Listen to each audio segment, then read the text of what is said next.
Les ventes massives de la livre sterling contre le dollar suivant la publication des données sur l'inflation britannique qui ont été jugées assez agressives par certains analystes semblent être de courte durée. Vu que le comportement de la contrepartie américaine donne à réfléchir, je m'entretiens avec Christopher Dembick de Saxo Bank dans le cadre de nos prévisions financières de vendredi. Christopher, le Royaume-Uni a plongé dans la déflation pour la première fois depuis 1960. La livre sterling a atteint le niveau de support à la marque de 1,55 contre le dollar.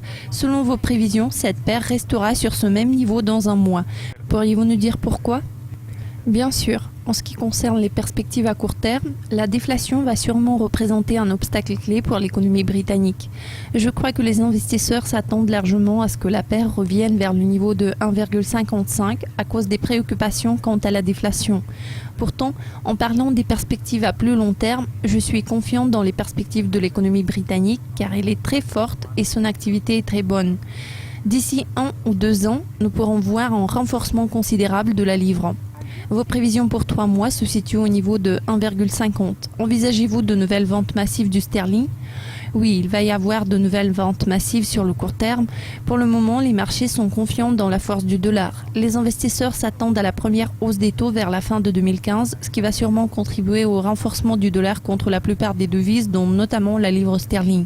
Cependant, il faut rester prudent car ce mouvement a déjà été pris en compte par les marchés, donc il n'y a pas de raison d'envisager des ventes importantes dans les prochains mois.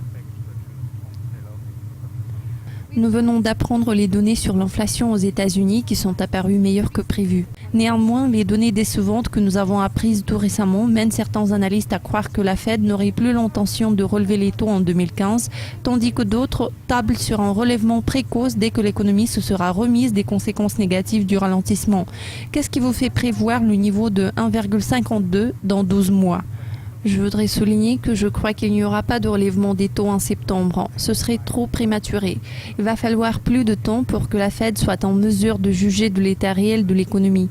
À mon avis, ils pourront recourir à la première hausse des taux à la fin du mois de décembre. Puis, après cette décision de la Fed, la Banque d'Angleterre va sûrement vouloir relever les taux à son tour. Cela va contribuer au maintien de l'équilibre entre la livre sterling et le dollar américain. Voilà pourquoi j'envisage une stabilisation sur cette paire de devises d'ici la fin de 2016.